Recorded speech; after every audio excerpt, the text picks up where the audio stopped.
चंदनपुर गांव अपनी शांति और खूबसूरती के लिए जाना जाता था। सुबह में चिड़ियों की चहचहाहट और शाम को मंदिर की घंटियां गांव को बेहद खास बना देती थी। लेकिन गांव के बीचों बीच खड़ी पुरानी हवेली लोगों के लिए डर का दूसरा नाम था। गांव वाले उसे अंधकार कोठी कहते थे। कहा जाता था कि वहां से अजीबोगरीब आवाजें आती हैं, कभी किसी औरत की चीख, कभी पायल की छनक, तो कभी भारी कदमों की गूंज। लोग मानते थे कि वहां मौत और बर्बादी का साया है।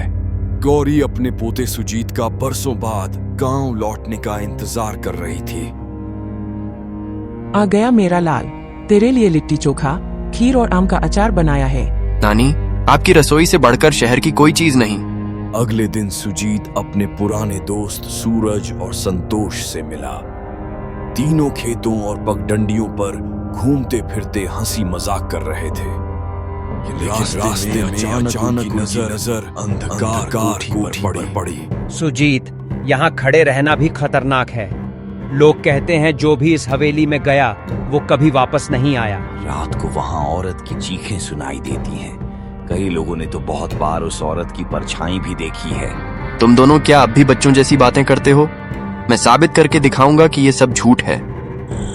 रात को पूरा गांव जब सो चुका था, लेकिन सुजीत करवटें बदलता रहा। आखिरकार उसने लालटेन उठाई और दबे पांव हवेली की ओर चल पड़ा। हवेली के अंदर पहुंचते ही उसे वो टूटी फूटी दीवारें, झुकी हुई छत और काई से ढकी दीवारें हवेली को और भी डरावना बना रही थीं। जैसे ही उसने दरवाजा खोला, अजीब सी ठंडी हवा उसके चेहरे से टकराई। अचानक पायल की आवाज जोर जोर से गूंजने लगी। कौन है वहां?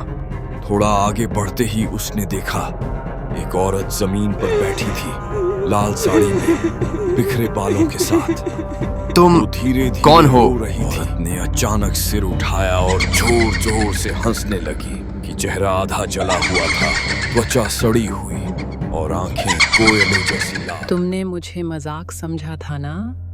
अब यहीं सड़ना पड़ेगा। सुजीत ने भागने की कोशिश की, मगर हर दरवाजे पर वही औरत उसका रास्ता रोक लेती। उस औरत की डरावनी हंसी पूरी हवेली में गूंज रही थी। सुबह जब गांव वाले पहुंचे तो हवेली के टूटे दरवाजे के पास सुजीत की निर्जीव लाश पड़ी थी। उसकी आंखें अब भी खुली थीं, मानो मौत को सामने देख रही है।